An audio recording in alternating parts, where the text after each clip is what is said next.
So welcome to Ziano Mind Spa. I think we've had both of you, Lindsay and Natasha. Lindsay, you have definitely been here before. You have. It's only Ebere who hasn't been here before. Ebere, welcome. We have a couple more people who will join us shortly, but I wanted to say welcome. Welcome to the final week in the month of August of 2024. We will never get this time back. The most important resource we have in life is time. Absolutely, time is the one thing we never get back. Lindsay, can you hear me better? Is this any better? Perfect. So I think really, I'm just going to start. Listen, time. I want to invite you to use time wisely. Use time wisely. Hey, we see your face now. Your beautiful face. Hey, welcome. Thank you for letting us see your face. So, hello. So, welcome to Create Your Own Stage Masterclass. Today is the first day of a 3-day event. We're going to be together for about 2 hours each day, today, tomorrow, and Wednesday. I'm going to be sharing, but I'd love for this to be as interactive as we can make it. But there are not many of us. I think we're expecting 2 more people. So there'll be lots of time for, I'd love to have as many questions as possible. There will be dedicated Q&A time.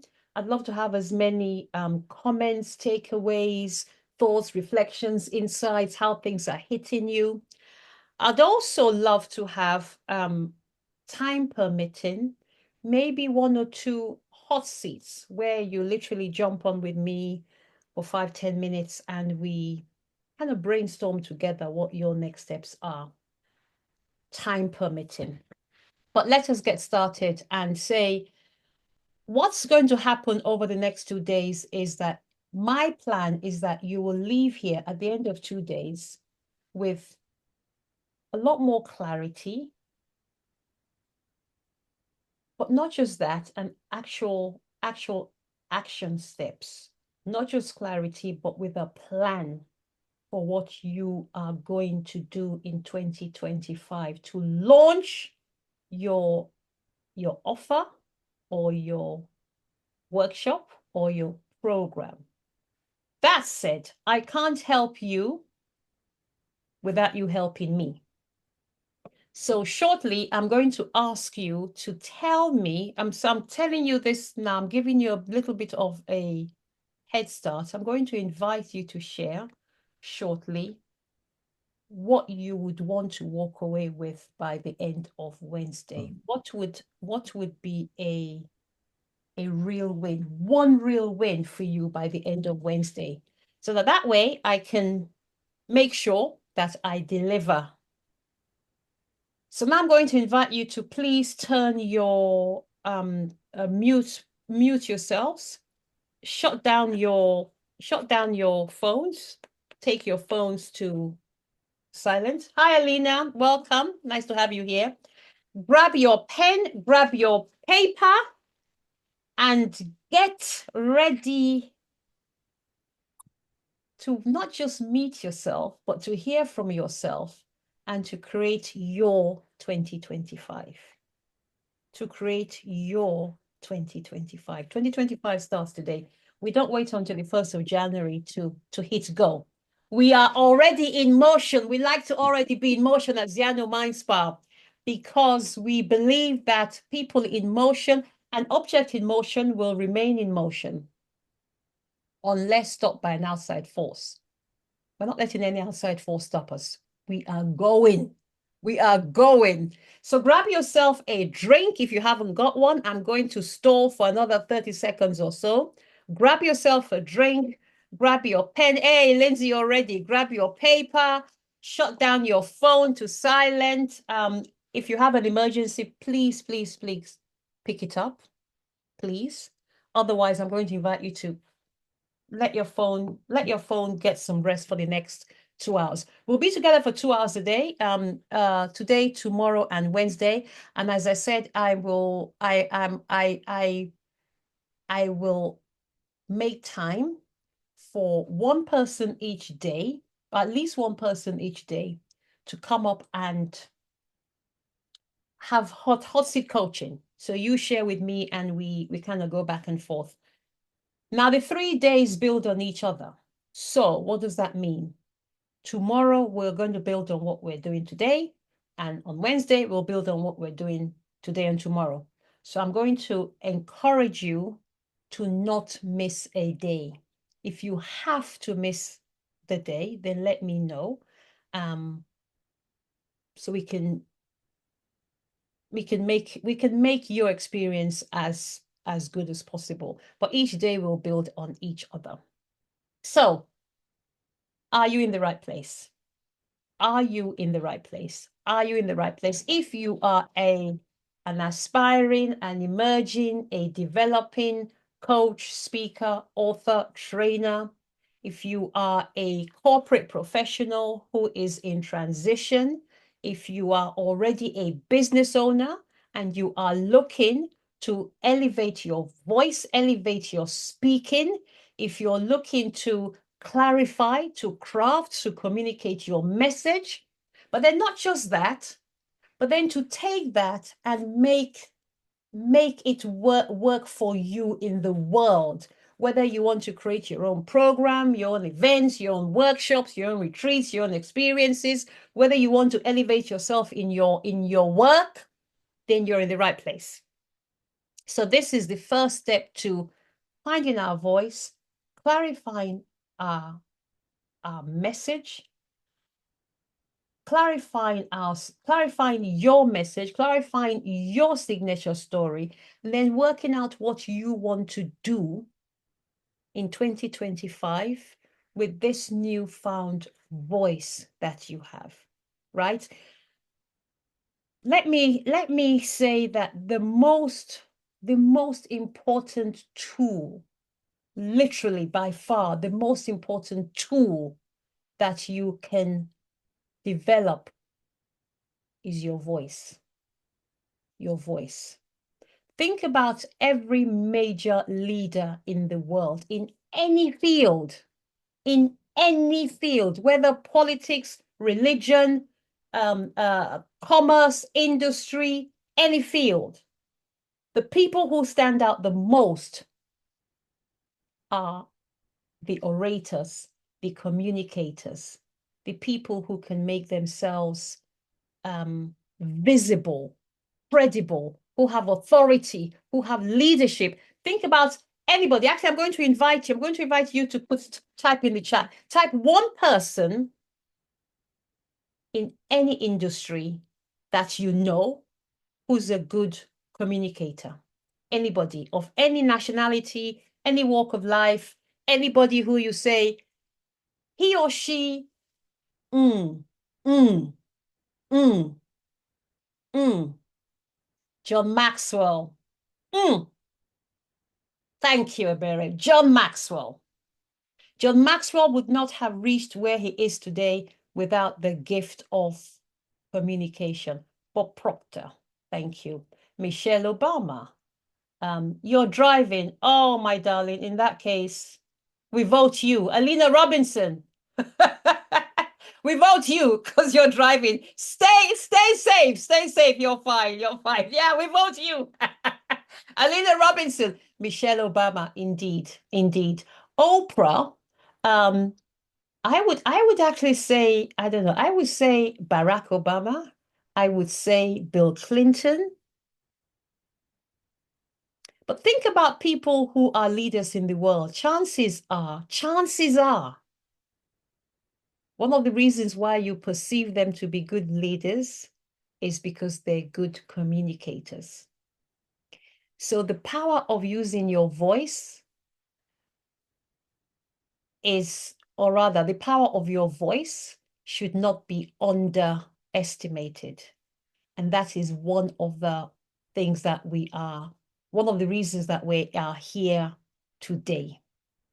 To not just find our voice, but to develop it, to elevate our leadership, our authority, our power, our visibility.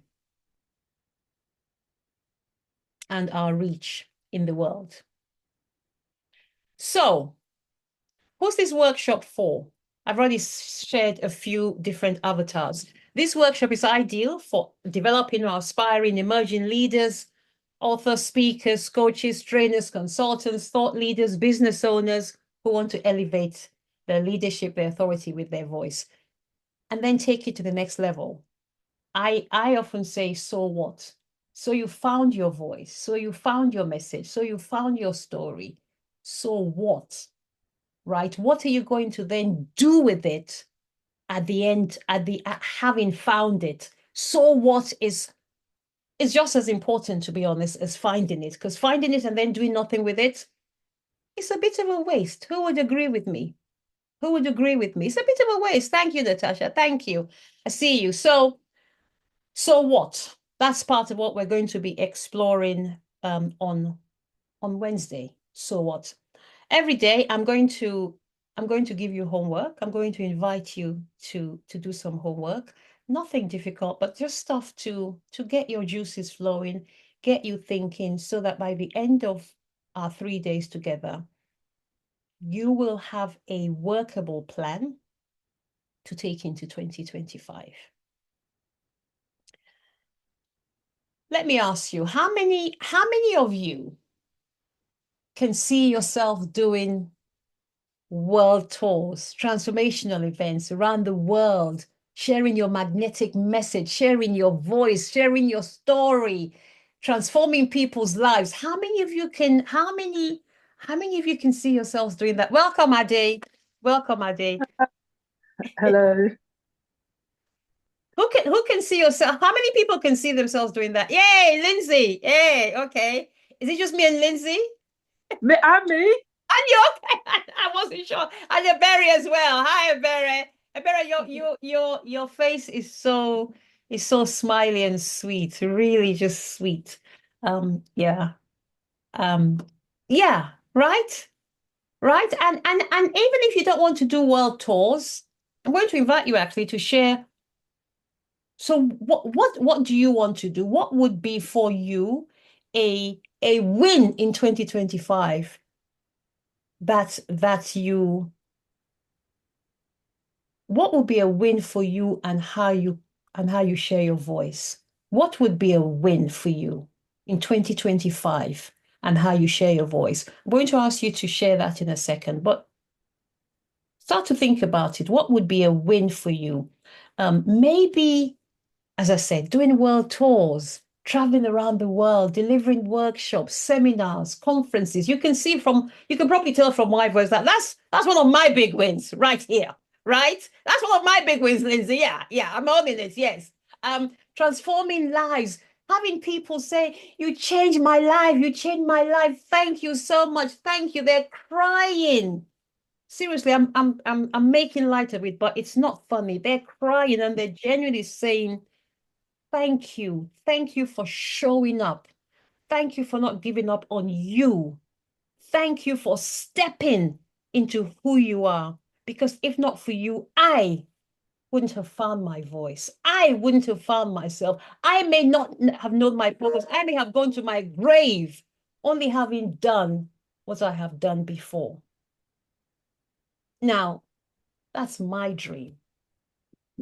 But my question to you is, what's your dream?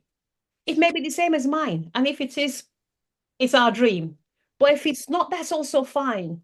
What's your dream for this voice that we're here to discover? This message that we're here to craft and learn how to communicate. Where do we go with our voice once we find it? What's it for you? So I'm actually going to go around. Put your hand up.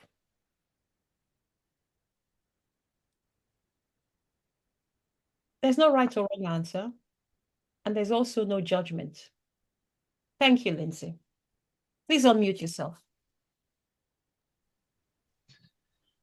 My dream for 2025 is to be able to support myself and my family at, as a speaker and entrepreneur I am lucky to be doing speeches. I am on stages virtually and in person. I would like someone to pay me to do that. I love it. It's my dream. I also would actually like to figure out how to get paid to do it. Yeah, I love that. I love that. Thank you, Lindsay. Thank you for your vulnerability. Let's give it up for Lindsay and your transparency. Before we move on to the next speaker, let me say, Lindsay, that there are different ways you can get paid by speaking, right? You may be at a phase in your journey where you are speaking for free, and that's fine because it gives you two big things. It gives you visibility, and it also is giving you reps. 10,000 shots. Yeah, 10,000 shots. Every time you speak, you get better. Every time you speak, you're getting better, right? So it's only natural that the time will come when you will say, I'm not doing that for free anymore. I'm charging. And you will know, like you know, like you know, like you know, that you deserve to be paid. So that's one thing. Another way you can earn from your speaking is by turning your keynote, your message, your story, which I know you know because you work with my very dear friend, turning that into an offer, into a program, into a workshop, into a seminar, right? So please don't think because you're not getting paid for actual delivery that you can't earn from that message, because you absolutely can. Somebody said to me today, I've just come off a coaching call, my own, where I was being coached. And she said, your message, I don't want to misquote her. Your message is your front door. Your message is your front door. I lie. Your story is your front door. Your message is how you get paid. Right? So you craft your story. You learn how to your story is your front door. Your message is how you get paid, right? So you craft your story, you deliver your story. It fits around a bigger message. Is that message we invite people into? Is that message that becomes our workshop, our seminar, our conference, our training program, right? So not getting paid for speaking does not mean you can't get paid for speaking. I'm just going to leave it there. Thank you. Who's next? Who's next? Hey, Ebere, hello, my darling. Over to you. Okay, so my dream is to help trauma survivors heal and recover so that they can thrive in life and relationships. Okay, I love that. Thank you. Thank you. I don't know you at all. Are you based in the UK, in the US, in I'm Nigeria? in Canada. You're in I'm in Canada. Canada. Yeah. We have a Canadian on board, people. Okay? Okay. And Lindsay, you didn't tell us where you're from. Please share where you're from. I am from Utah in the United States. Okay. Now, don't let anyone tell you that we're not global. Okay? Don't let anyone tell you that we're not global. We're global, baby. Okay. Ebere, hello. Ebere, I love what you said. I don't know how long you've been doing it for. I know that trauma is so, so, so important and so valuable. I'm going to step on your toes a little bit. Do I have permission to do that? Thank you. I'm going to invite you to maybe schedule a call with me, if you wish. It's an invitation, completely free, a half-an-hour call. Why? I have done a lot of work, especially in the last couple of years, on this. I have invested, as of now, approximately $500,000 US on my coaching as of today. approximately $500,000 US. Trauma is very important, but I'm going to invite you to use a different word. Why? And this may not just apply to Ebere. When we speak to one, we speak to all. Trauma can, one, attract people who want to stay in trauma. Yeah. I don't know how to say that any better. Trauma can attract people who want to stay in trauma. And I don't think that's what you want. You want people who may have experienced trauma, but who are now ready to, as you said, I'm not sure. What was the word you used from, what did you say? Heal and recover so that he can thrive in life and relationships. That's it.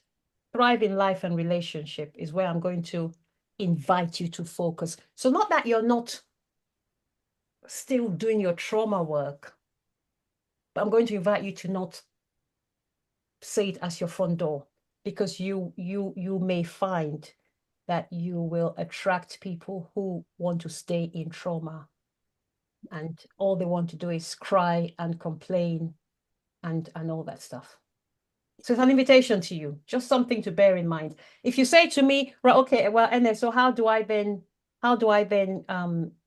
say it without using the word trauma?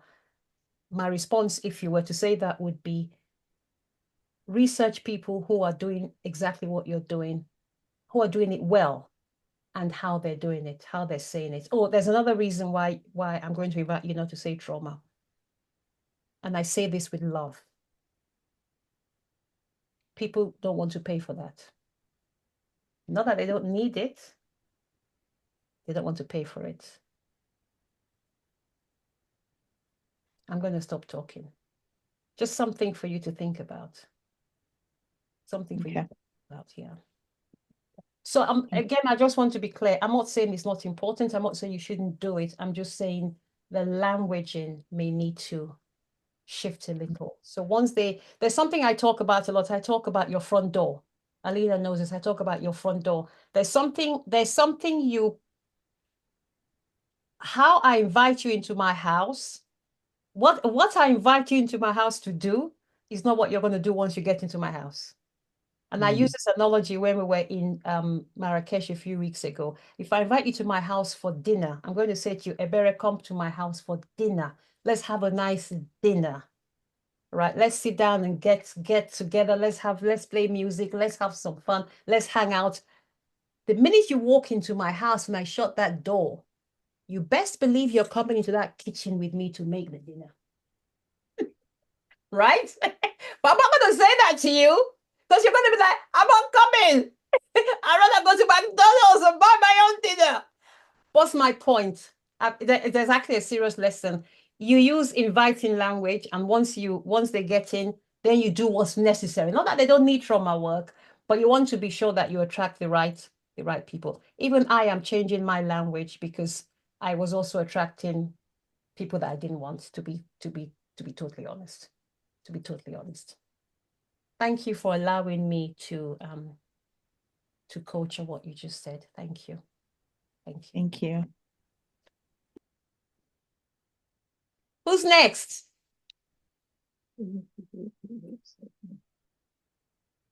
Is that you, Ade? No, Natasha. All right, Natasha. Okay, so mine is more I need to find my message again. I think, I came into coaching in 2017 and I wanted to change everyone and make everyone better. And I used a lot of the material to lead. And I think I've been under very dominant men in the last like 7 years. And it's actually about finding what I want to do with this now. I always wanted to use it to lead. I taught in Harley Street in one of the clinics there. I wanted to teach people there's nothing wrong with you. You just haven't got the toolkit. And that used to be my message. And so I think I'm kind of taking a bit of a pause so I don't fall out of love with it to actually want to use it. So that's probably where I'm actually at with it. Because I think having used the material a lot to lead others and hopefully have left them better from a leadership perspective, I think it's also, I want to kind of re-find my love for it because I have made a lot of people, not that you do things for what comes back, but loyalty doesn't come back from that like that. And so I think just, I don't want to say damage because they're like learning lessons, but I have so much to teach, but it's about finding what angle do you really want to, who do you really want to help and use that information for now?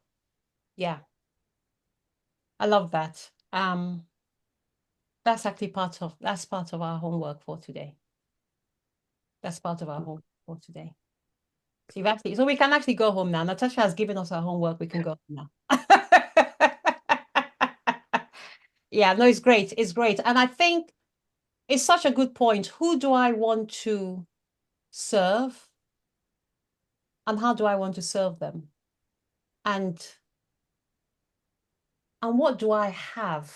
What do I have that I do so well, so unintentionally? What am I so naturally gifted at that I'm able to package right now? Now, this is to Lindsay's point about being able to earn from what she does. What do I have right now that I can package up and serve people with and start to earn from? Who are those people? What's that thing? How do I want to offer it to them? That's all what we're going to be doing on Wednesday. That's actually how we're going to land this ship on Wednesday. But we're starting at the beginning. So yeah, thank you. And I'm going to invite you, Natasha, to the questions you've just raised. Allow the answer to find you from within you. Allow the answer to find you from within you, because within you, you have all the answers. Allow the answers to find you from within you. Yeah. Ada, you want to go next? Yes. Sorry, I'm just trying to sort my thing out. Sorry. Right. Okay. Can you hear me? Yes, we can. Okay. Right. I'm still in the process of everything. I know it's taken me so long, but I want to write a curriculum and I want to teach from a Christian perspective. I want to help women, elder women that are like, I want to help. I don't know how to put this in a way. I'll just put it in my own words, that have like had like that have been hurt in the past, and that I don't know if I'm making. You're making sense. I want to say everything I said to Ebere probably applies to you. Yes, because I just want to help women, mainly elderly women that have got like inner wounds that are from the past, from like childhood. Okay. I suppose it relates to trauma as well. Like it's all the same thing. And if you go out into the world, Ade, and say to people, I want to help women who have inner wounds, you're going to attract women who identify as having inner wounds. Everything I said to Ebere applies. And when you attract those women, it may be that that's who you want to serve.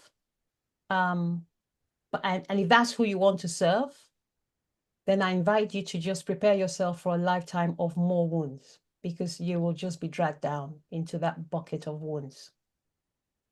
Right? So should you serve people who have got wounds? Absolutely. Should you go out into the world saying that's who you want to serve? I wouldn't. I would flip it on its head. What does she want now? What does she want? Right? So forgetting the wounds, forgetting what she's been through, what does she want now? Ebere put it so nicely. She wants to thrive. She wants to have a great relationship. She wants to live a great... What's that thing she wants now, rather than what she's stepping away from? Now, when I was, and I'm going to share a little bit about my story, if you're going to allow me.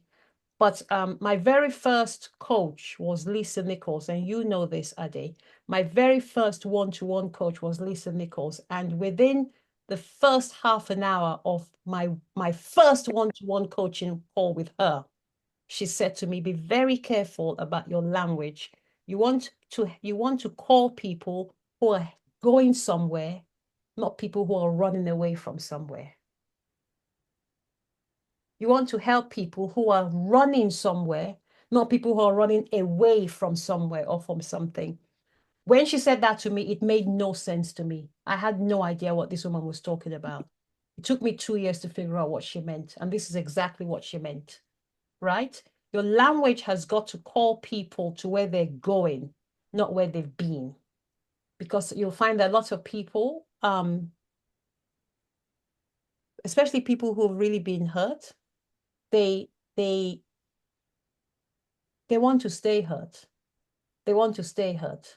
And be careful that they don't drag you back down. So and you and I have had this conversation lots of times. I would be very, very careful how you phrase it if that's not who you're looking for. Because to be honest with you, Ade, there is virtually nobody in this world who is not a victim of something.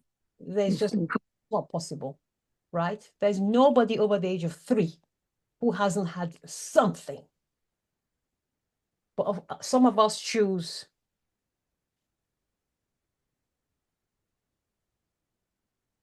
to not let that stop us. And some of us choose to remain a victim. Who do you want to serve? You choose.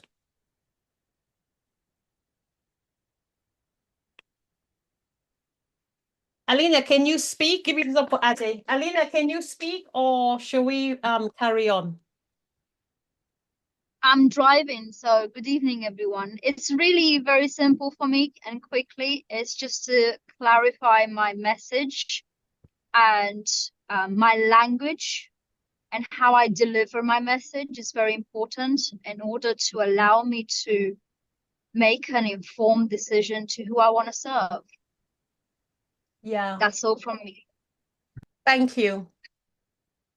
Thank you. If I may share some feedback, you already sound so much clearer than you did before. So thank you. That means a lot. It's being in your presence, NA. Congratulations. You sound a lot better than you did before. But here is the thing. You're actually a great example of stay in the work. Stay in the work. There's something, the room rewires you. The room will rewire you, ladies. The room will rewire you. Your job is to stay in the room. Just stay in the room. The room will rewire you. It doesn't happen overnight. It doesn't happen overnight. But the room will rewire you. Your job is to stay in the room and stay until the end. Stay until the end. So there are 4 steps. There are 4 moves I'm going to teach on for the next. First of all, give it up for everybody for that round. Thank you. We're going to have more of that. And I'm going to, as I said, I would love to pull at least one person up every day and do a bit of a deep dive into your specific business, if you would find that helpful. No pressure, but I would be happy to do that. Ebere, I have to say something. I've said it before, but I'll say it again. Right now, I'm getting a lot of energy from you because you're so attentive, you're listening, you're looking, you're smiling. I'm soaking up your energy. Ladies, everybody here is doing the same thing. Everybody here is doing the same thing. But when you turn up on a virtual meeting, this is not part of what I wanted to share, but it's come to me. Please, if you can, be on camera and look like you want to be there, because you will get a much better experience from the speaker, because the speaker will get the speaker's energy feeds off, the speaker feeds off your energy, right? Lindsay, I see you smile.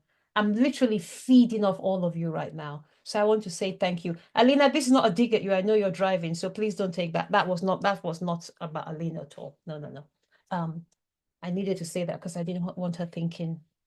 Anyway, thank you, ladies. So there are 4 moves I'm going to share over the next 3 days. We're going to do 2 moves today and 2 moves today, 1 tomorrow, 1 on Wednesday, 4 moves in total. These 4 moves are the moves that I have learned in the past 4 years, almost 5 years now, actually. 2 months of 5 years, 4 years and 10 months since I started this journey. 4 moves.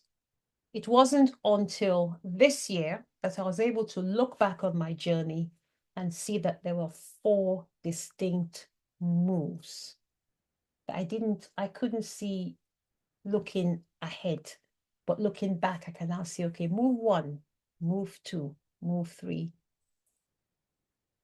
Is it okay if over the next 3 days, I share the 4 moves with you?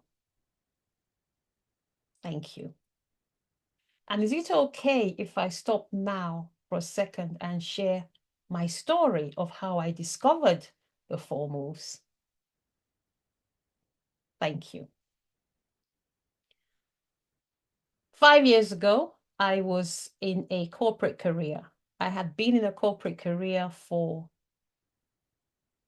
30 years, mostly in human resources. I had worked for some of the world's most globally recognized brands, including Shell, Visa, AstraZeneca, HSBC, Goldman Sachs. I had a good life on paper. But what a lot of people may not have known is that for a lot of that time, I was living a life of, I felt unfulfilled, I felt stuck, I felt that a large part of my life wasn't lived. I felt that a large part of my life wasn't lived. And in January 2020, completely unrelated to COVID, I stepped out of my corporate career and I went in search of that part of me that I felt had died. I realize now that that was literally it was my purpose. It was my 5-year-old. It was what I call my 5-year-old living within you. Lindsay, I see the way you're rocking back and forth. You're loving this. You're just enjoying this right now. You're rocking back and forth. Okay, tell me more. Tell me more. This is you. So, before we finish today, ladies, is it okay if I take a picture of all of us? Please remind me before we finish.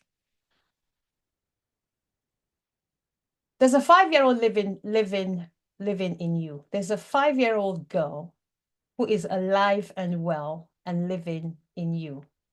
There's a 5-year-old girl who, in spite of whatever trauma you've lived through, that 5-year-old girl is still hopeful and patient and waiting to live her life. She wants to live her life. She knows all the stuff that has happened to you. She knows all the stuff that you've been through. She knows all the stuff that you have done. She knows everything. But that 5-year-old girl forgives. And that 5-year-old girl wants to live. And it's that 5-year-old girl that brought you, Ebere, and you, Alina, and you, Ade, and you, Natasha, and you, Lindsay, to this room today. It's that 5-year-old girl who wants to have her voice heard. She wants to have her say. She wants to have her life lived. And she's saying, it's my turn. And I decided to give my 5-year-old her turn to live. Because unlike most of you, I'm going to be 60 in 4 weeks. I don't know how long I've got left. I'm going to be 60 in 4 weeks. And my 5-year-old was saying to me, do you really know how long you've got left? So anyhow, I went in search of me. And my very first one-to-one coach was Lisa Nichols. Because when I left my corporate role, I stayed in bed, actually, ladies. I stayed in bed I walked out of a meeting. I walked out of a meeting at work. I walked away. And I got home. I couldn't tell anyone that I was not going back because I didn't want the voice of reason. My best friend in this life is my sister. My best friend is my sister and my son and my husband. But as far as girl-to-girl talk, is my sister. I didn't tell my sister that I wasn't going back. I didn't tell my sister I'd left because I didn't want anyone saying to me, oh, you can't do that. Oh, you need to grow up. Oh, be sensible. Oh, no, none of that. I was like, nah, my 5-year-old is going to be a 5-year-old. I'm going to act like a stubborn 5-year-old. And I didn't go back. I was in bed for 3 days. And when I recovered, when I came out from under the covers, I went in search of me. And I signed up to be coached by Lisa Nichols. And it was on a one-to-one coaching call, not too dissimilar to this, but it was one-to-one, that Lisa said to me, I'm hosting a retreat in Nassau, Bahamas in a couple of months. Would you like to come? I was like, that's a silly question. Just tell me when. There. Lindsay, I'm like, what? Sorry? Would I like to come? So I went for this retreat. It was a 7-day retreat. It was an intimate retreat with Lisa and her inner circle. And it was at that retreat, at the end of it, I said to Lisa, I want to help women. I want to take women on a journey, this journey that you have just taken me on. Not just an external journey, but an internal journey. Not just an external journey, but an internal journey. And that was how my love for taking women on beautiful premium experiences was born. That's how it was born, by me going on a retreat that I'd never been on a retreat before. I'm not even sure I knew what a retreat was. I thought you had to go to an ashram in India. I didn't know women could just go away and do some inner work, and that was that. But I share this to say, when we open ourselves up to opportunities, we don't know what may come our way. Yeah, you don't know what may come your way. So open yourself to opportunities. Because if I hadn't done that, I wouldn't have found what I wanted to do for the foreseeable future. Since then, I've done a lot more work. I've now learned how to not just speak, but then how to craft a signature high-ticket offer, which Lisa didn't teach me. That's another thing. One person can't teach you everything. I've had a multitude of coaches in this business. I've had a multitude of coaches. And I give each and every single one of them credit because each and every single one of them has taken me a little further in my journey. Every one of them has taken me a little bit further. My current coach is Eileen Wilder, who is all about making money. She doesn't play. And that's fine. Because like I said to you before, I've invested as of now approximately $500,000 on myself. It's time to make money. But I didn't start off with Eileen Wilder. If I had met Eileen Wilder when I walked out of corporate, I'd have thought she was a mad woman. There's a journey to get, there's a journey. There's a journey. Embrace the journey, enjoy your journey. That's my story. Now, looking back, I saw that there were 4 moves. I told you 4 moves. My first move was to get clear on who I was. My very first move, get clear on who I was and what I wanted. And that's what we're doing today. Get clear on who you are and what you want. That's what we're doing today. My next move is what Bob Proctor, people like Bob Proctor do very well, which is all around, as I said to you just now, that there's a 5-year-old girl inside of you. There's a you inside of you. There's a you alive and well inside of you. My second move was to identify that you and connect with her. Because that's the you that sees all my possibilities. That's the you that sees all your possibilities. That's the you that knows that what you're capable of. That's the you that knows that you're not done. That's the you who's brought you into this room today. That's the you who allows you to dream. That's the you who sets your goals. That's the same you who sometimes says to you, who do you think you are when you try to dream big? That's the other side of that you. But there's a you inside of you. That's what we're doing today. Move number 3 is I had to learn how to craft and communicate my story, my message. I had to learn how to speak. Speaking is non-negotiable. That's what we're doing tomorrow. So move number 1, clarify. Who am I? What do I want? Move number 2, connect with who I am, connect with my identity, connect with the me inside of me. Move number 3, craft and communicate my message, my story. Find my voice. Move number 4 of 4, create an offer that I can take to market and sell what I have. Ade, you talk about teaching from a biblical perspective. There's somebody I'm going to invite you to research. I'm going to invite everybody here to find at least 3 people who are doing something that they like to do, that they want to do. 3 people who are crushing it in the industry you see yourself in. Research those people. 3 people who are crushing it. Ebere, I can't think of 3 right now, but I'm going to think of people for you as well. Because I know that your field is so ripe and ready. So I'll think of some names, apart from the really obvious ones, but I'll think about that. Ade, for you, I'm going to invite you to consider Myron Golden. Myron Golden. He talks a lot about biblical principles in all of his work.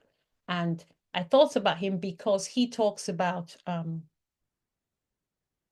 not sure you've heard the story, the story in the Bible about the woman who went to King Elisha and said her husband had been killed, and her husband had been killed, and her husband had been in debt before he died, or her husband had died, and he'd been in debt before he died, and the people he owed were threatening to take his sons and blah, blah, blah. So his widow ran to King Elisha and said, oh, they're coming for me. They're coming to take my sons and my home and blah, blah. And Elisha was like, what do you mean to do about it? And she said, oh, they're coming for me. They're coming for my sons. And Elisha said, what do you have at home? And that's something for everybody here. What do you have in your hand? What do you have in your hand? And she says, all I have is oil. And he says, go and put it in containers. And she did, and she sold the containers, and she was able to pay off her debt and live off the rest. But the moral of the story is, what do you have in your hand? What do you have in your hand?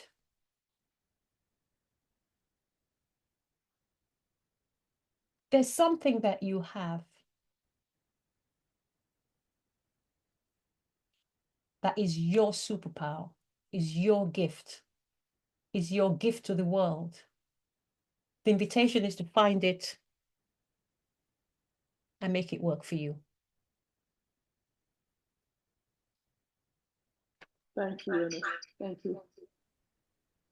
Thank you. So I'm going to pause there for a second and take some comments, thoughts, feedback, questions, whatever. Just put your hand up and let's have a conversation. What's coming up for you right now?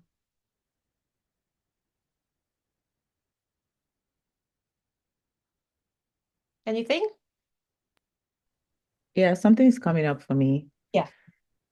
So, I mean, I've been in a couple, I guess, sessions, master classes, and every time I have like maybe a one-on-one communication with like a coach, and I talk about, trauma healing and recovery, and I always get the advice of, give them something to look forward to, so it's not exactly what you're saying, but kind of like what you're saying. It's like, it's not just about, okay, we're healing, but we're also going somewhere, after we heal, you know? So I feel like every time I hear that, it's like, because I've always been very passionate about, even in my personal life before, let's not talk about helping others. Personally, I've always been passionate about being a better person. If something is not working, why is it not working? Let's make it work. Let's figure out how to come out of it. Like I've always been like that.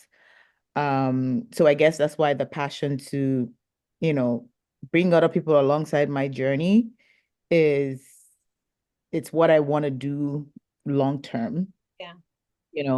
But I feel like I kind of settled for, like I kind of decided, okay, maybe trauma life coaching is the way to go because of my personal experience. And, that is like the biggest thing I've ever had to go through in my own personal life. So I'm like, okay, maybe all those passion for personal development, personal growth, maybe this is it. You know what I mean?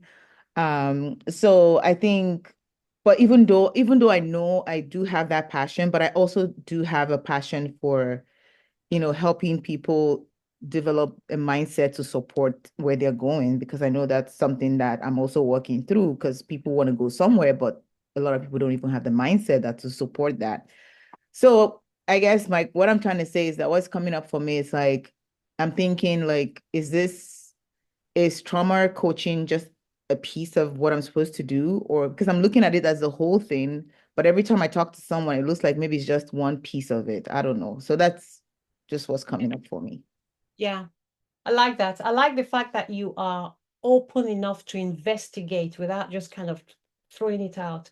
You're open enough to consider, is there something else here? Barry, you said something at the start. You said when you speak to people, they say give them something to look forward to.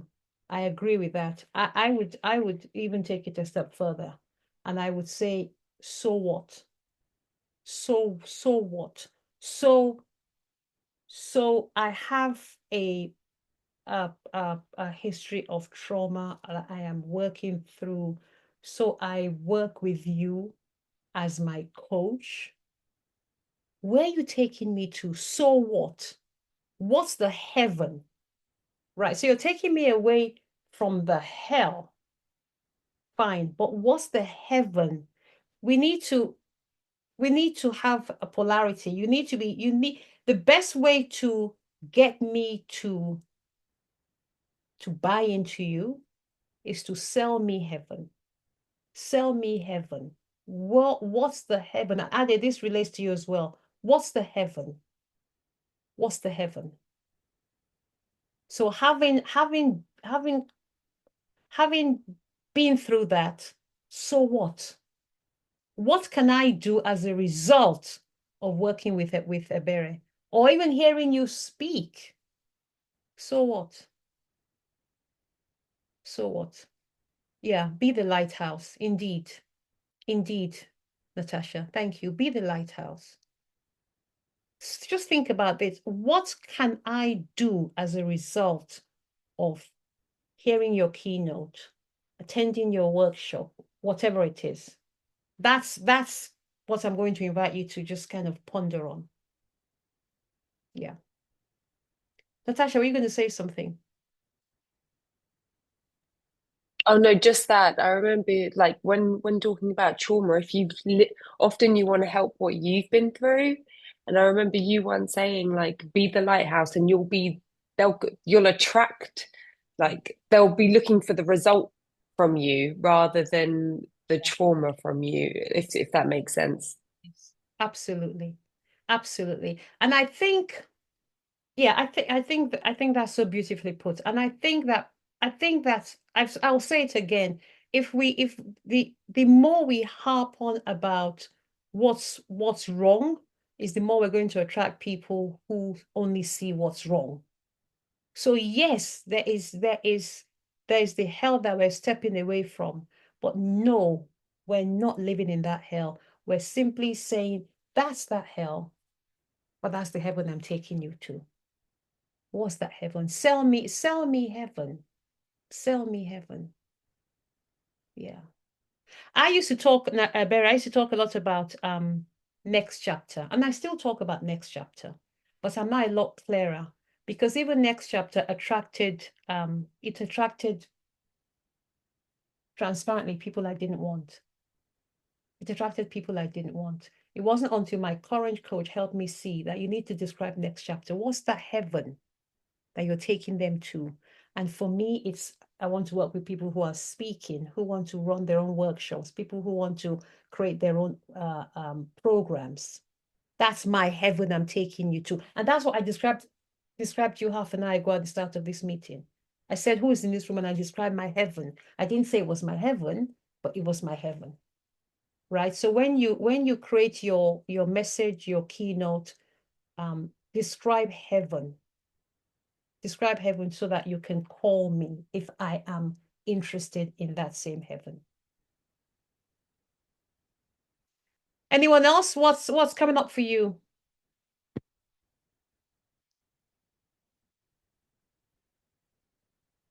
If nothing, we can carry on, but I just wanted to give you a chance to, you see, the thing is that when we sit and listen, we can only absorb so much before it goes over our head. So we need to, it's always good practice to share, to talk, to reflect, to even hear yourself.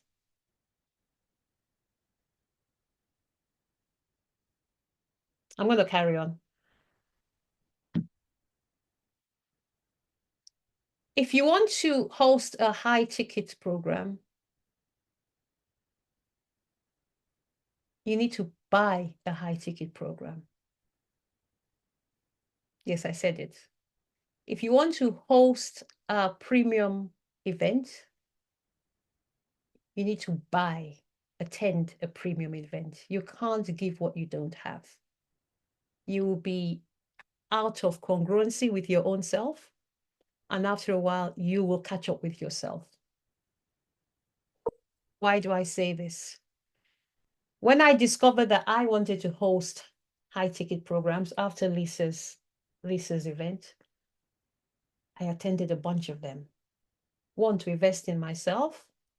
Two, so that when I invite people to come on a journey with me and I state a price, I don't feel that's not in integrity because I've paid it more than once, more than twice, more than 3 times. So just to give you an idea, after Lisa's DWR, Dynamic Women's Retreat in Nassau, Bahamas, I attended a boot camp in Virginia, a 3-day speakers boot camp in Virginia, a 3-day speak and write conference in LA. I went to Trinidad and Tobago to deliver my TEDx talk. I delivered speeches in Paris, in Dubai, in Florida, in New York twice. New York City, once with your dear friend, Denise Nicholson. Denise and I we hosted an event. This year alone, I have been to Houston twice, Palm Beach, and Vegas to attend events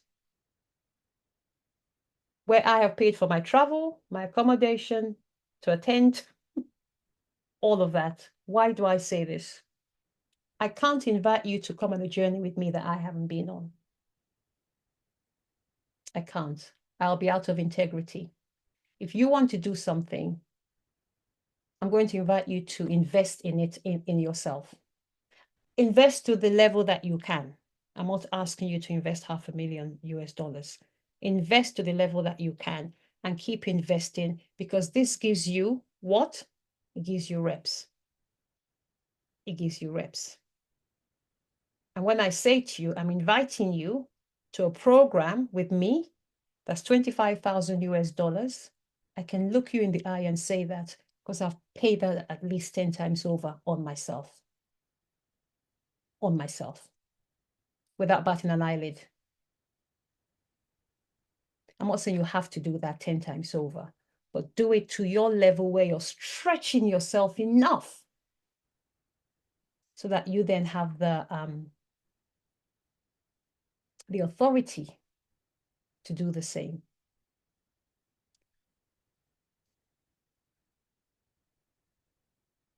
Now, we're going to move on.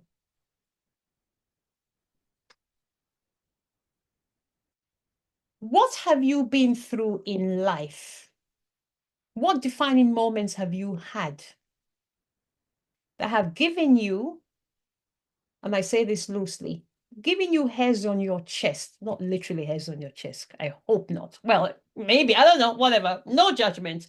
But what have you been through? And Lindsay, you're making me laugh. But what have you been through in life that people, there's somebody somewhere right now in the world who's probably lying in her bed crying because she's going through that same thing, and you have navigated your way out of it, and you're sitting here smiling like nothing happened to me in life. But only you and God know. And it may not be anything deeply traumatic, but you have navigated through stuff, or you've navigated stuff. And let me say, total transparently, when I started my speaking journey, a lot of the programs that I signed up in, I felt I felt I didn't have a story. Why? Because a lot of the people who were in the same programs as me had some very, very deep stories. There were stories of rape. There were stories of murder. There were stories of abuse to young girls by their own biological fathers. There were horrific stories that I didn't believe I would, at my age, hear. The things that human beings can do to each other is alarming. So when I used to hear those stories, I'm going to be honest, I felt, who's going to want to hear your story? But how you worked in the corporate world, and then you didn't like it. You felt there was more, so you left. Ooh, good for you. And for a while, I honestly thought of, I see you, Natasha, we're going to come to you. For a while, I thought of giving up because I thought my story didn't carry any weight. Until I met a man.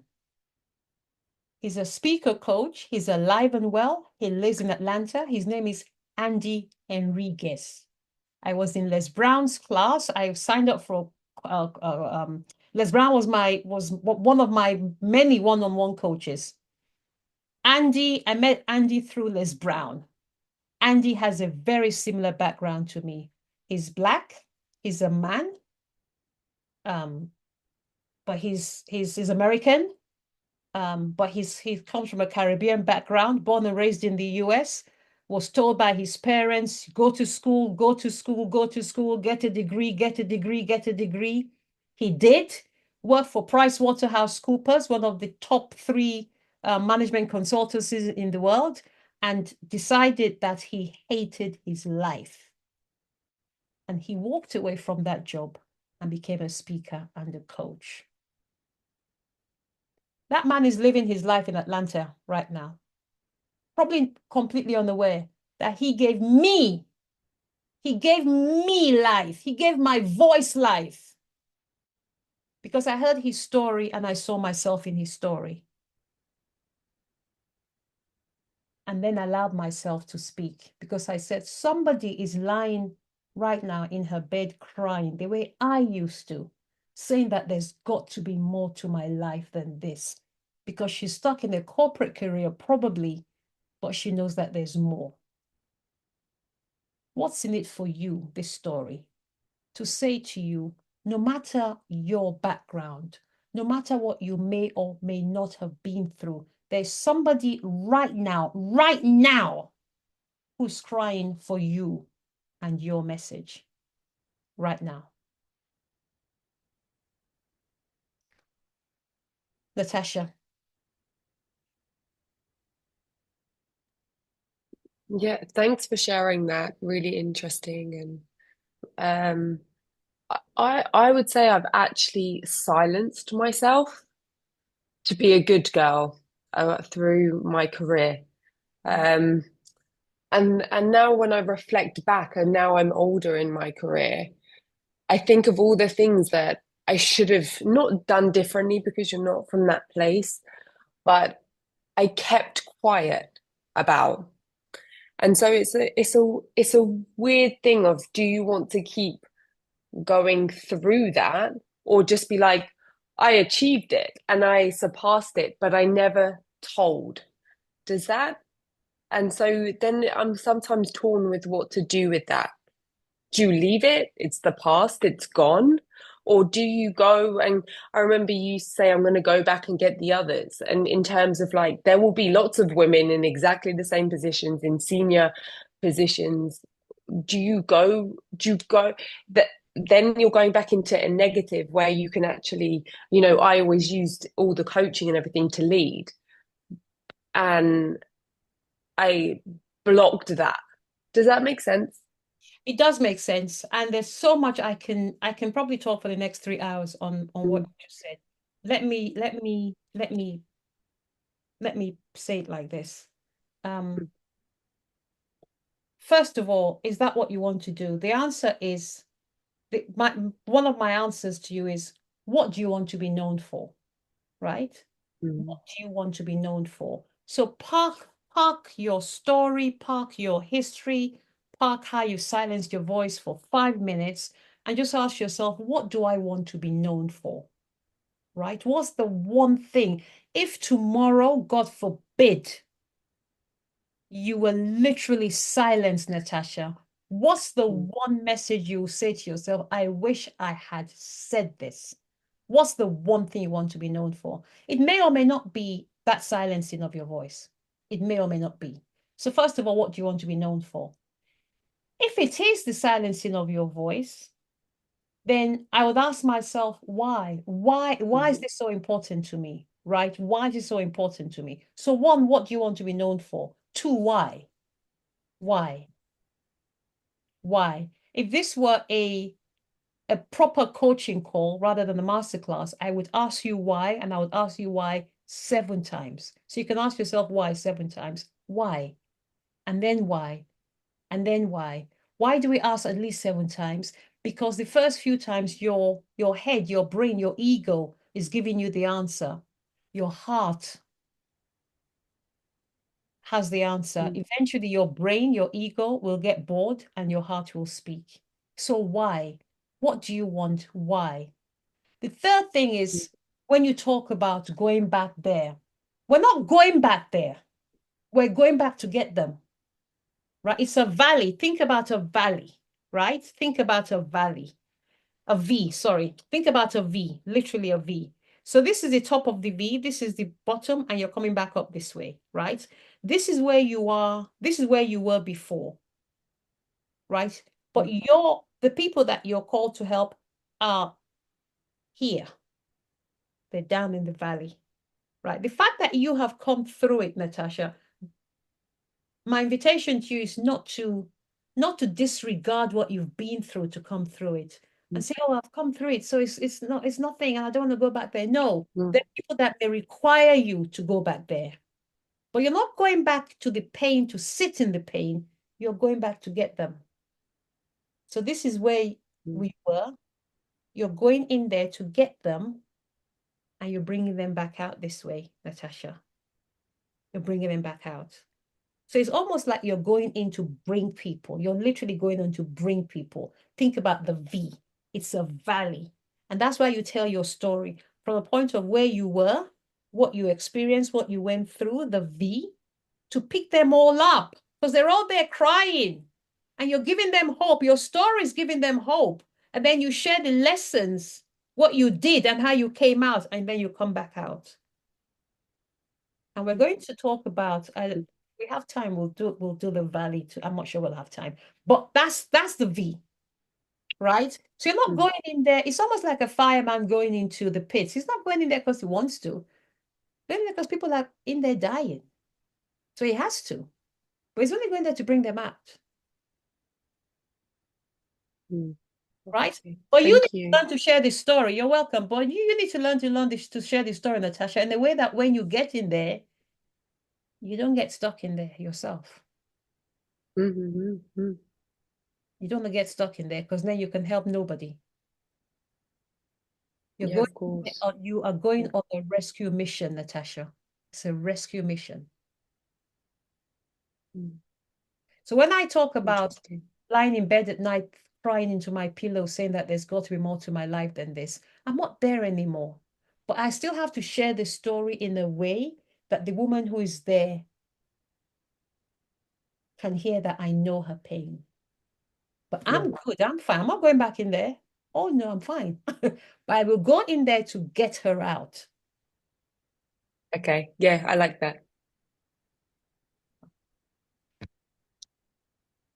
Lindsay, what say you? What are you thinking? I can see your brain. I can literally see your brain whirling. What's up? What's coming up for you? You're muted, my darling, I think. Thanks. Yeah, thanks. I actually I don't know how I ended up in HR all these years because my face does really give everything away. So anyway, what am I don't know. I'm just so everything you're saying is resonating, right? It's the message that I'm absorbing from all of these places, like you said, more than one coach, and that, but the message is still the same. And I don't know, I struggle in the same places. So I'm just trying to absorb, like, yes, I believe all of this. How do I apply it to me without doing any of the things that I have to do to apply it to me? Tell me if more. That makes sense. Tell me more. What do you mean? What do you mean? How to apply? What things do you not want to do? Tell us more. Okay. I don't actually want to be an entrepreneur, but I don't know how to do something that I don't work for somebody else if I'm not an entrepreneur. So trying to figure out that line of, like, some of the things I do, like the speaking and the courses and the master classes and all of those things, I'm there. But all of the pieces that are coming along with trying to do that are pulling me down and pulling me away from that dream. And I don't know, I'm trying to decide where that falls in the 4 things that you were talking about. And I don't know if I'm still trying to find my message. I don't know if I'm still too spread out. I just feel like I'm stagnant right now. I'm in this place of getting ready to launch, dive in, but I won't go. And I don't know what's holding me back. I don't know which one of these things is it. I'm not clear on who I am. I'm not clear what my message is. I know I hate marketing. So I know putting myself out there, advertising, that kind of thing is I'm trying to reform it, but right now it's breaking me in little teeny tiny places because it's something that I hate. And I can't hate it. I have to do it. So this is a lot. I was trying to keep my mouth shut. It's a lot, but that is where I'm absorbing all of this stuff. What I hear you saying, it's like yes, yes, yes, the end. And Yeah. it's not the end, but it feels like the end. Yeah. First of all, can we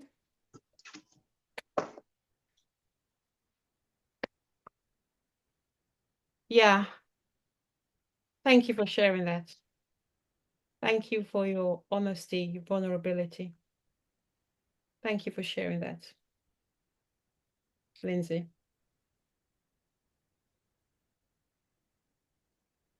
Thanks for listening.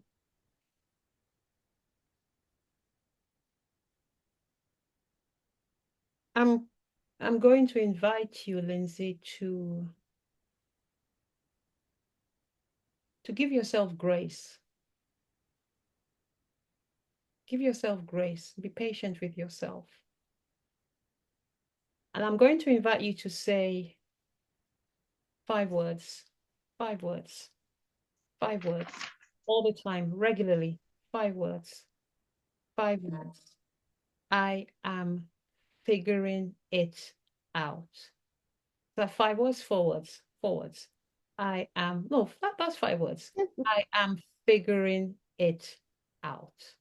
I am figuring it out. I am figuring it out. Lindsay, I am figuring it out. I am figuring it out. I am figuring it out.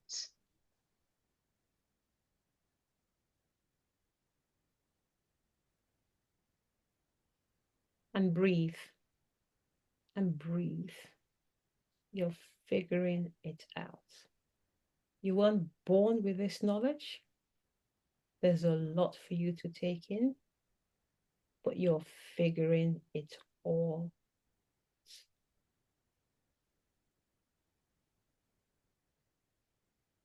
You're figuring it out, Lindsay.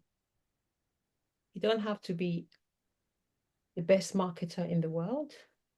You don't have to be the best copywriter. You don't have to have all your tools and your systems and your frameworks put together. What I invite you to do is to just stay in the game and figure it out. Just stay in the game. And focus, Lindsay, on the people who need to hear your message rather than you. Don't focus on Lindsay. Don't focus on Lindsay. Because Lindsay, with respect, Lindsay will fail. Lindsay will fail. But the people who need Lindsay will help Lindsay to get up again. Don't focus on Lindsay. Take the focus away from Lindsay and turn it around to the people who need Lindsay. Because they don't need Lindsay to be a great marketer. They don't need Lindsay to have figured it all out. They just need to hear Lindsay's voice wherever, however it comes out. It's fine. It's not about Lindsay. And Lindsay is figuring it out. Thank you. Thank you.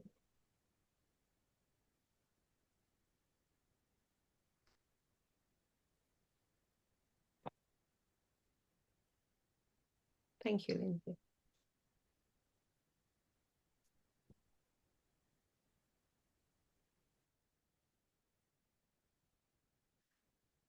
Anyone else?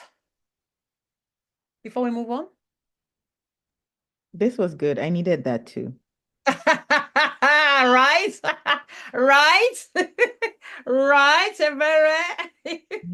Grace, some compassion as well. So thank you. Thank you.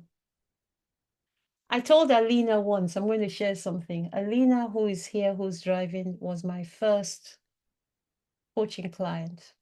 And I told her I no longer do one-to-one coaching. I don't do it. And she's never asked me, but she may well have thought to herself, why not?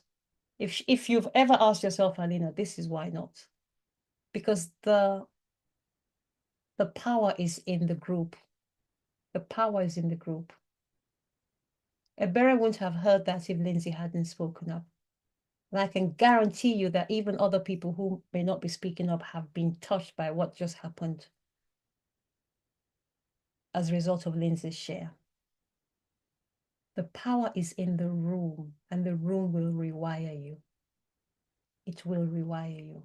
Of course, we need people who will come and be their authentic selves, who will come and, know that they're in a safe space and they can share. But this is the reason why.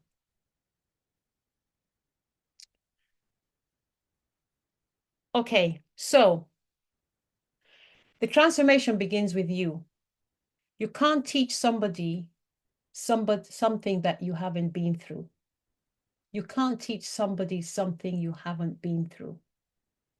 So what have you been through? It may not be anything too heavy, too deep, too traumatic, too devastating. But if it's happened to you, then it's happening to somebody else right now. And if you want to serve, then that's your invitation to serve. So one of your homeworks, ladies, is to ask yourself, what do I want? One of your homework pieces, what do I want? What do I want? And for this exercise, I'm going to invite you to forget all about the marketing, the frameworks, the systems, the this, the that, because the truth of the matter is we have a little friend, ladies, who is seriously changing the game for us. This friend is called ChatGPT, right? I'm serious, yeah. And various other AI things. These things are helping. And there's something else that we have access to that I don't think we are leveraging as much as we can.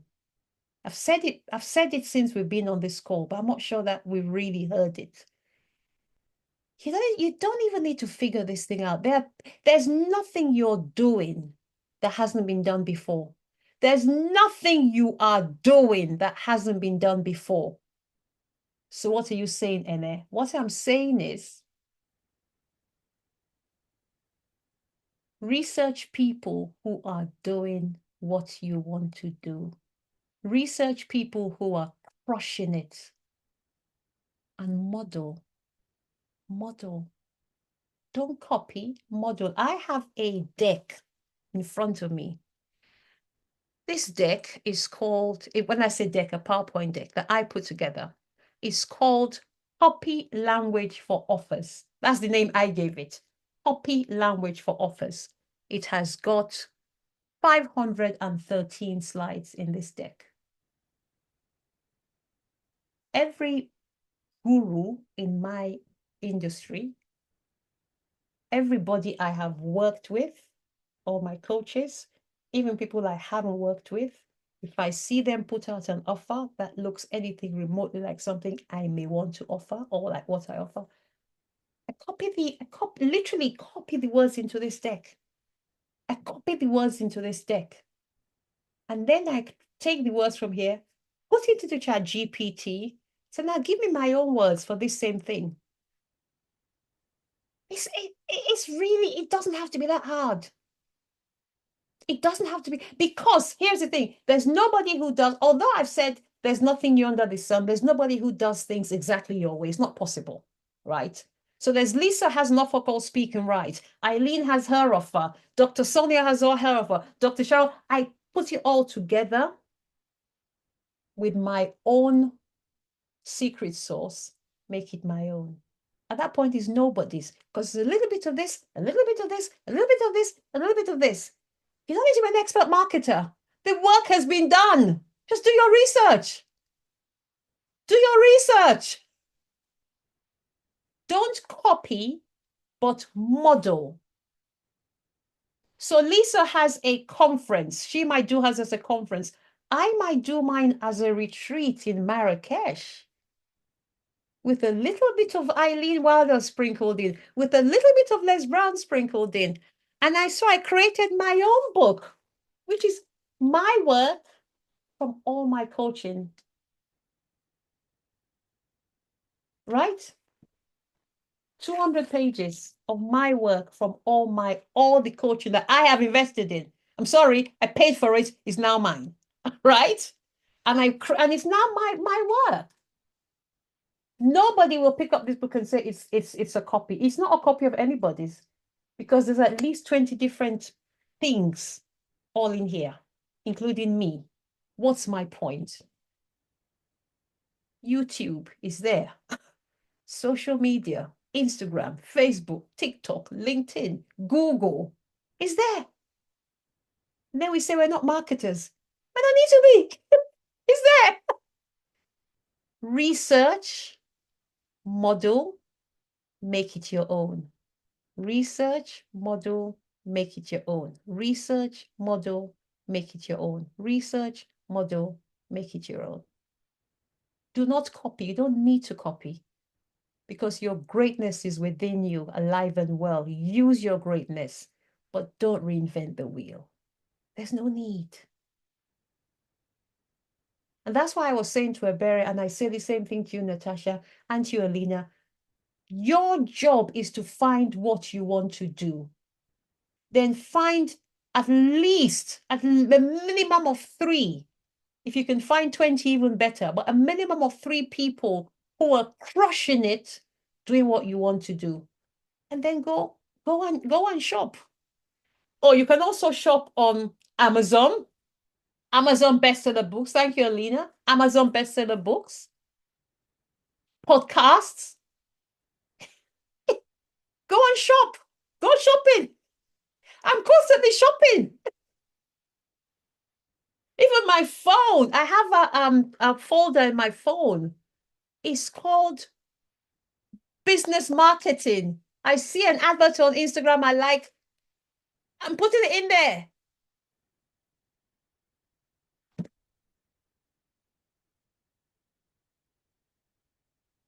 You don't need to be an expert at that. What you need to be an expert at is what you bring to the table. I will say, though, be mindful of even looking at the copy of people like Tony Robbins. Please don't look at Tony Robbins or even Bob Proctor, or even, I would suggest, John Maxwell. Those guys have been doing this for about 1 billion years. Tony Robbins can pick this up and tell you that this is a tumbler, and he's going to sell this to you as a tumbler, and you'll believe him and buy this as a tumbler, even though you can see it's a phone, right? He can say this is a tumbler and be like, I love that tumbler. What's my point? The really, really big people, leave them alone. Leave them alone. Leave them alone. Just leave them alone. Tony Robbins, John Max. I don't know. I actually don't follow John Maxwell, so I don't know, to be fair. I may be wrong in saying John Maxwell, because I do believe he does. I don't know. I know Tony Robbins for sure. Leave him alone. Leave him alone. He's of no use to anybody, because he can say anything and people will buy. So bring your sides down slightly lower. Les Brown, leave him alone. Leave those big people alone. But the ones who are making money. And how do you know people are making money? If you see an offer on social media and there's a price, leave that alone. Well, you can still take the copy, but that's not what I mean. It's the ones where you have to phone, you have to have a call to get the offer. Those are the really good ones. Why? If you have to jump on a call to speak to somebody before you sign up for an offer, there's money. That offer is making money. The $3.99, $4.99, if that's your market, then by all means use that. Otherwise, you want the ones that say jump on a call. Jump on a call. It'll take you half an hour. If you're serious. and you're ready. But start small. Don't stress yourself out. Start small, but do start with research. Do your research. Do your research. You don't need to reinvent the wheel.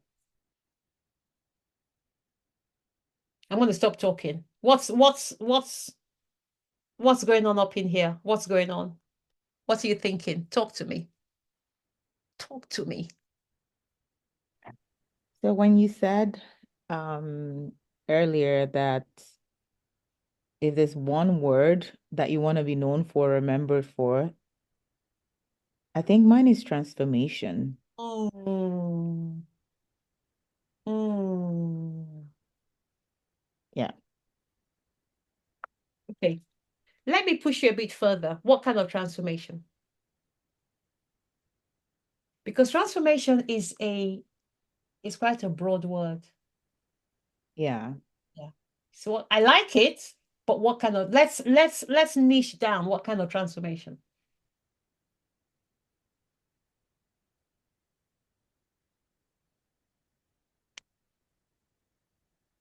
I don't know. I don't know if I have a word for it, but maybe I can try to explain it.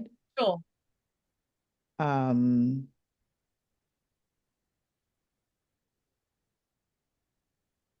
I think transformation would be going from, let's say, a place of um transformation in the area of, helping people with how they feel and how they think. Mm-hmm. I find that those are always like the barriers to, you know, people getting to, live the life they truly want. So yeah, so that transformation would definitely be in the area of thinking and in the area of feeling. Okay. So my invitation to you, Ebere, would be to, as part of your homework, to imagine that I am your ideal client and you are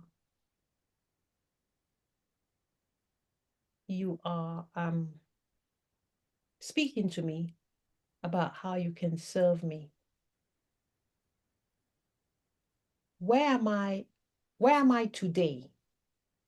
Your first time meeting me, where am I today? And after I've worked with you, where am I? So what's my A?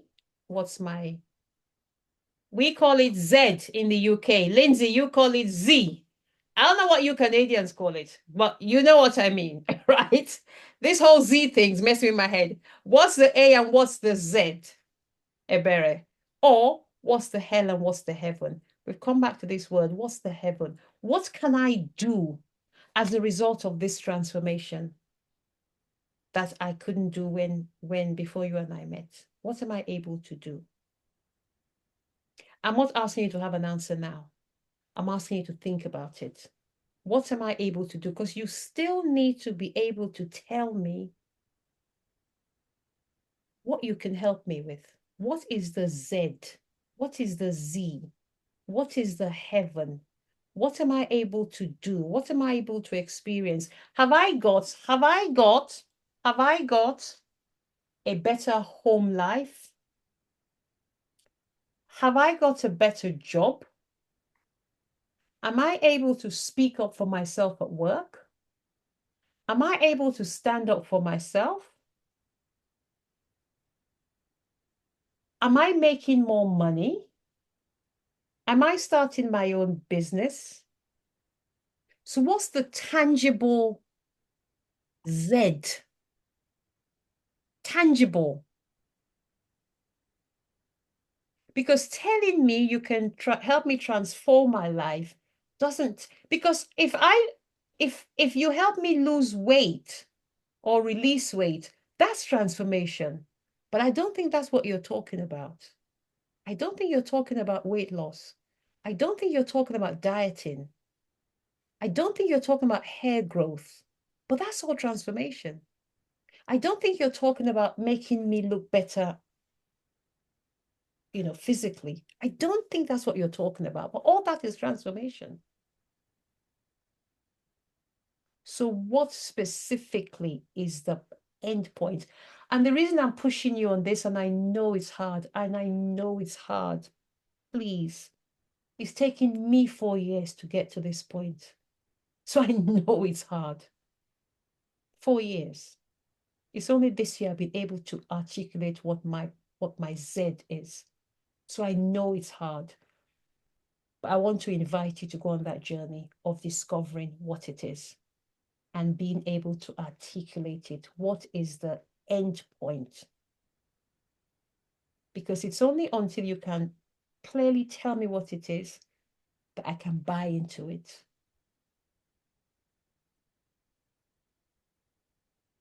I'm not being harsh on Ebere, people. I'm actually helping. I'm actually trying to help everybody. And if you're not sure, just again, go back to the research. Well, how are the other people in the market describing their endpoint? Lisa Nichols does a lot of work on transformation. How does she describe it? Although even she's stepping away, she's stepping out of that now. But even in her previous copy, how does she describe it? You find that with her, a lot of her work was to then do with speaking and creating your own business. But there has to be that thing at the end. What can I do now that I couldn't do before?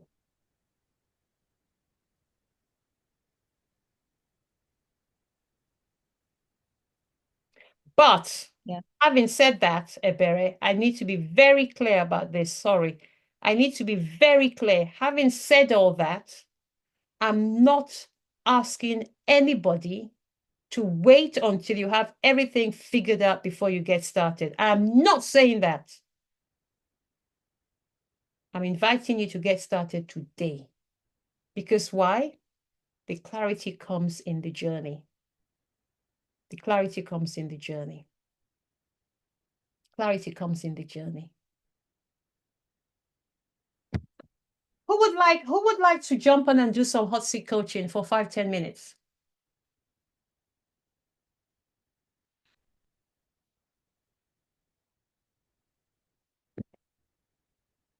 Nobody? Who'd like to, although you could argue we've already had some, but would anyone like to jump on the hot seat and do some hot seat coaching?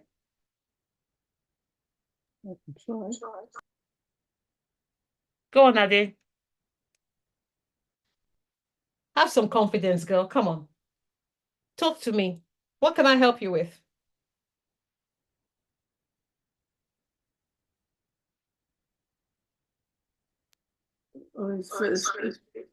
Just to like how I You're on two Yes, different devices. You're on two different devices. Okay.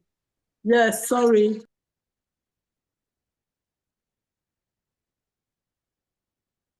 It's all right. Do you want to carry on? We're not done yet, ladies. I just want to everyone's gonna get the opportunity to have hot seat coaching in the next 3 days. Ade, over to you. Can you hear me? Mhm. Okay.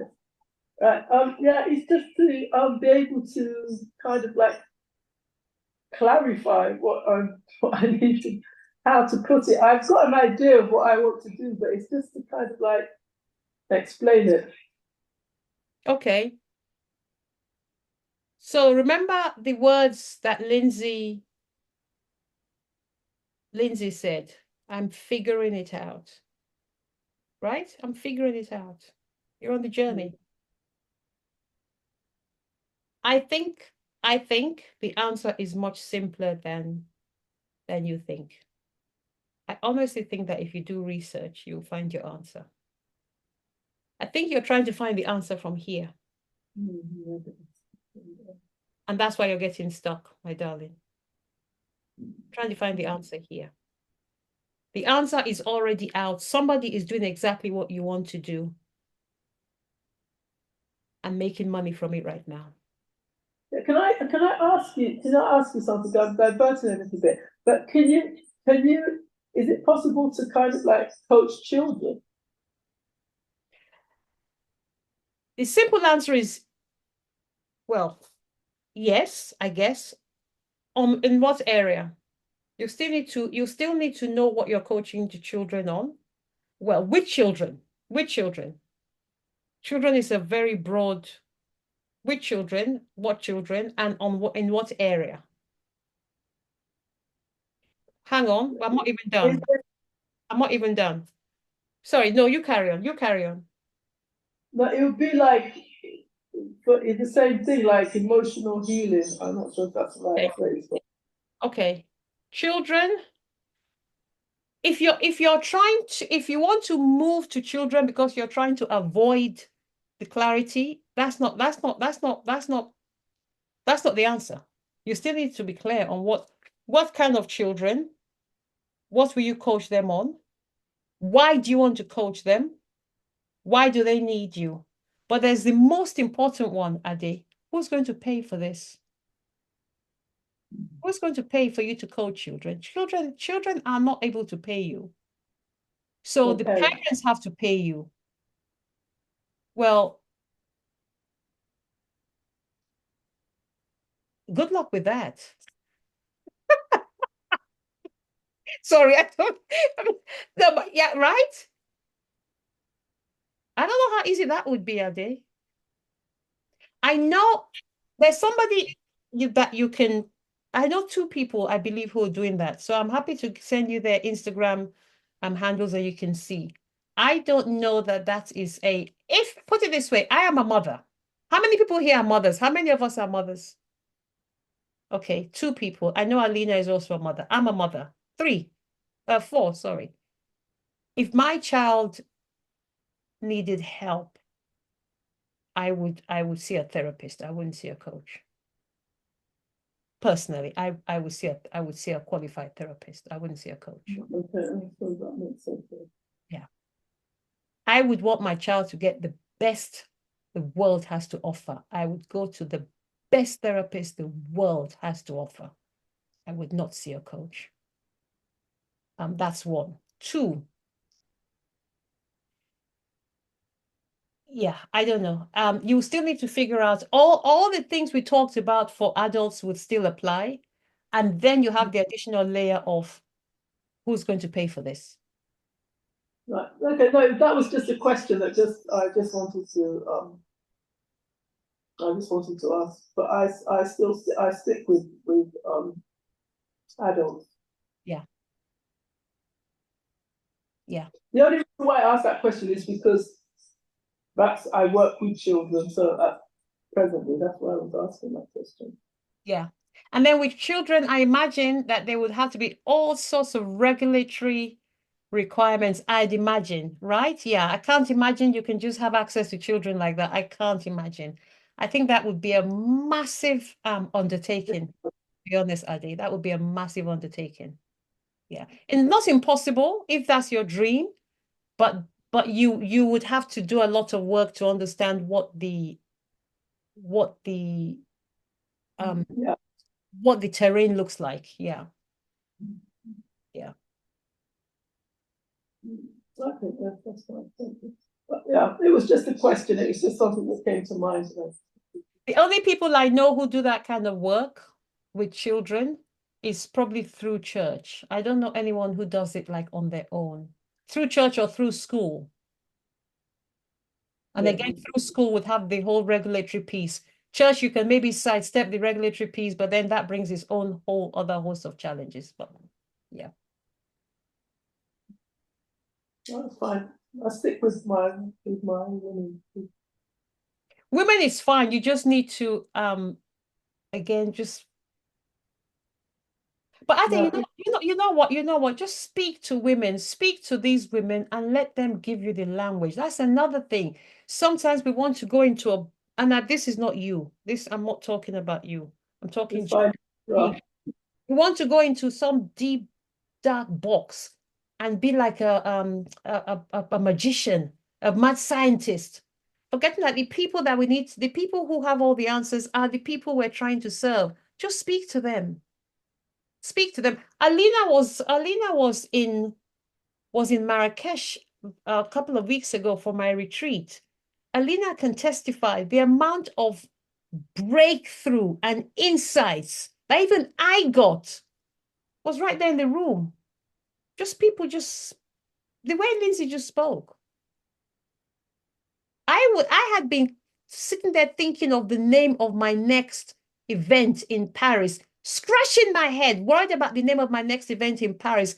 And this woman just sat there and said, oh, I like the name of Emma's last event. It made sense. I don't see why she doesn't use it again. Lindsay, don't laugh. I'm like, how? Just She's like, I don't see why she doesn't use it again. She had no idea I'd been tearing my hair out trying to figure out the name of my next event. What's my point? She's my ideal client. She came to Lake Como. The name resonates with her. The name is staying. Just by speaking. But I've been in the box. Oh my God. Oh my God. I need a new name. I need a new name. You do not need a new name. Your client has told you she likes the name. What's my point? Just speak to people. Speak to people. They will tell you what they want. Here's the thing. As we start to close out, Gary Halbert is a marketing guru. He wrote a book. I forgot the name of the book. In the book, he said to he did a piece of research. He said to his clients, he said to his students, beg your pardon, he was speaking to a group of college students, university students. He said to them, if I were to create a hamburger stand, and tell you to choose one advantage for the hamburger stand, what would you choose? And the students were saying, I'd want to put it, I'd want the best cheese, I'd want the best ham, I'd want it on a hot day, I'd want this, I'd want this, I'd want this. And then he said, you know what I would choose? What I would choose is a hot market. And what did he say? He said, find out what they want, find a hot market, find out what they want, give it to them. Find a hot market, find out what they want, give it to them. So rather than use this to come up with all sorts of results that may or may not be the right thing, just ask the people, what do you want? Do you remember at the start of this call, I asked you what would be a win for you at the end of the 3 days? Do you remember I asked you that? That was not by accident. That was not by accident. I'll say it again. That was not by accident. Because I can sit here and try and figure out what you want. But guess who is the expert on what you want? You, Natasha. You. I'd like to share a few things with you before we start to wrap up. First, decide what you want. Decide who you are. Call yourself it before anybody will call you it. Call yourself it before anybody will call you it. There's a you inside of you. I'm sorry to interrupt. Will you just unpack that one more time for me? Call you it before you're it. Will you walk me through what you mean by that? Absolutely, Lindsay. Thank you. Call yourself it before anyone will call you it. I'm not sure if anybody has saw the post I put out on social media. I think it was this morning. Maybe it was yesterday. I don't know. Does anybody know the lady Barry Baumgartner? Does anybody know Barry Baumgartner? Okay. She's the lady who is behind the scenes of just about every single large conference in the world.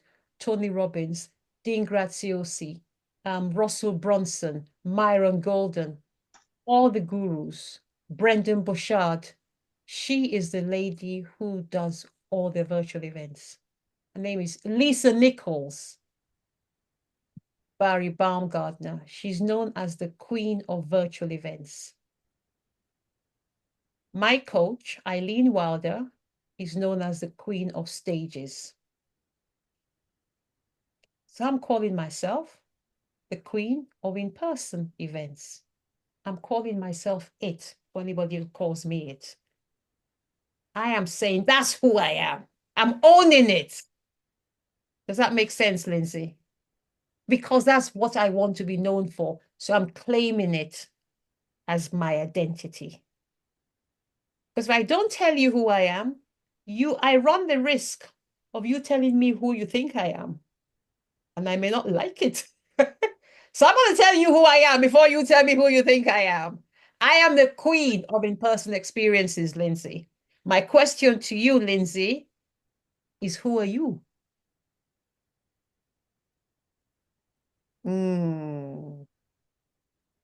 My question to you, Ebere, is who are you? Call yourself it before anybody will call you it. Does that answer your question, Lindsay? Yes. Yes. Okay. Homework. What do you want to be known for? What do you want to be known for? If you're not sure, ask your 5-year-old. Ask your 5-year-old.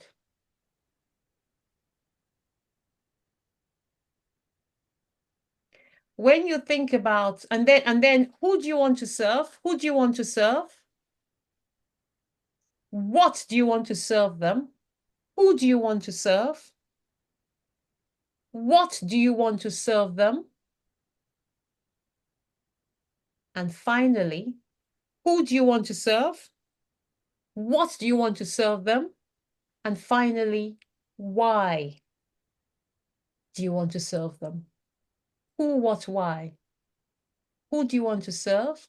What do you want to serve them? And why? Why is the most important question. Why?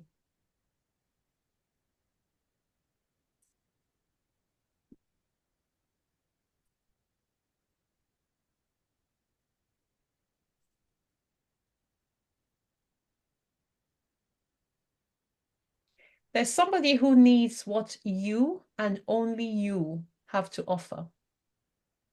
There's somebody who needs what you and only you have to offer. I'm going to invite you to not let anything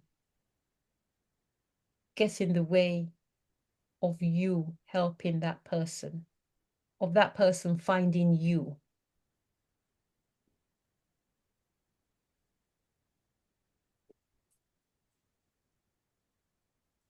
And the only way you can do that is to stop hiding.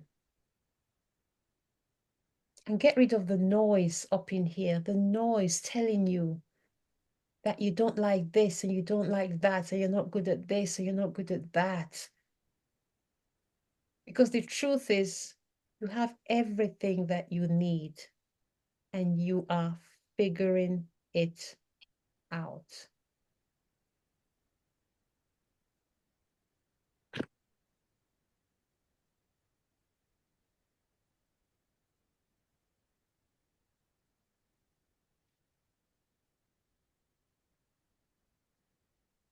Sorry, is this the person you're talking about?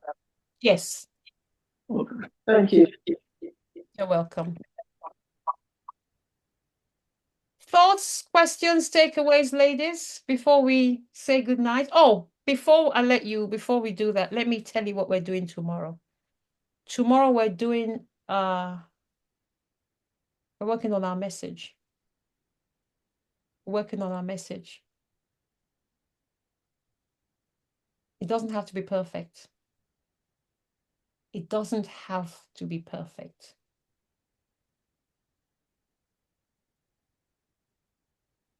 Thoughts, comments, questions?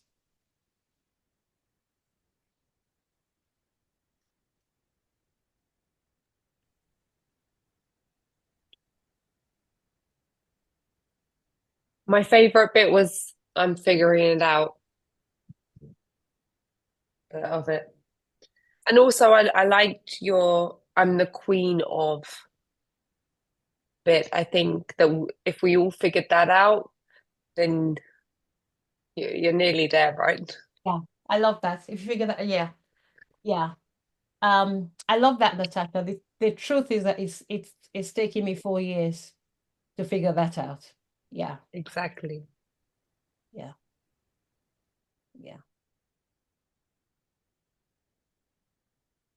Lindsay, And obviously, thank you. oh, you're welcome. Thank you. Thank you. Lindsay, are you okay? Yes, thank you. Yes, thank you very much. Again, thank you all for making this a safe space where I could be so vulnerable. I really appreciate it. If there's one thing that thank you for that, Lindsay. If there's one thing that we are in this space, it's safe. It's safe. We have many weaknesses, but lack of safety is not one of them. It's not one of them. And you're welcome here. Is it okay if I take a picture of everybody? Are you okay? Should I go and put my makeup on? Sorry? Should I go and put my makeup on? I was only joking. Yeah, I did. We'll wait for you to put your makeup on. Ebere, thoughts, takeaways. Thank you, I've done it. Thoughts, takeaways. How are you feeling? Reflections? I feel like I do need to have a few things to think about.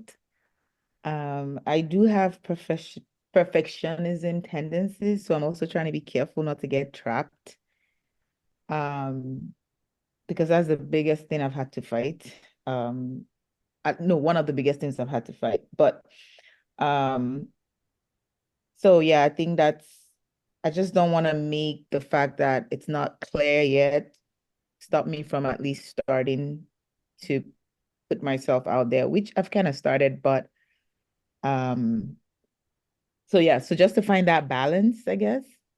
Thinking of how I can find that balance, and also I do have a lot of notes. I cannot believe I already wrote like 4 note pages in 2 hours. So I really want to, I guess, meditate on these notes and just I really need to think about these notes. But yeah, and I do like I'm figuring it out. It gives me so much peace.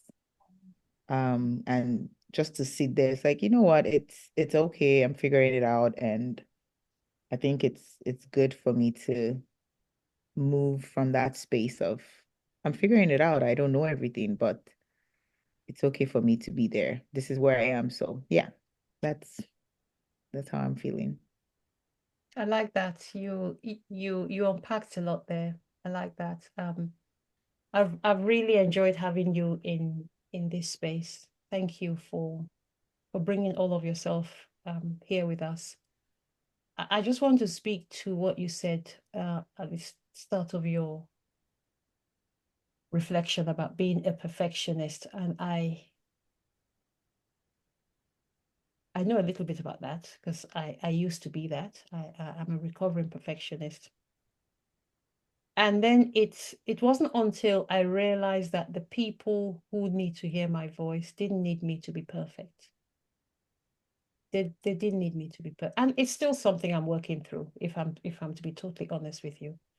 They didn't need me to be perfect. They needed me to be present. They didn't need me to be perfect. They needed me to be present. And that gave me a lot of leeway to just allow myself. And actually, Ebere, the more perfect you are, one is the more time you waste, but then two is the more distant you're likely to be from the people that you're called to help. Because they may see you as being too perfect. When they see the raw, the ready, they get down and there's snot on my face. I don't mean actual snot on my face, but you know what I mean. The raw, the Ebere, they're like, that's because that's who they are. Yes. right? That's who they are. So they don't want that, they don't need that because it can just be a little bit too much. I'm going to share this before I let you go. I've said a few times Lisa Nichols was my first coach, and she was a great coach. For anyone who has been with me for more than 5 minutes, you probably also heard me say that my next coach was nowhere near as polished as what's the word, as sophisticated or as successful as Lisa. If I can be honest, she probably taught me more than Lisa, because she was able to come into the trenches with me, That's because true. it hadn't been that long that she herself left the trenches.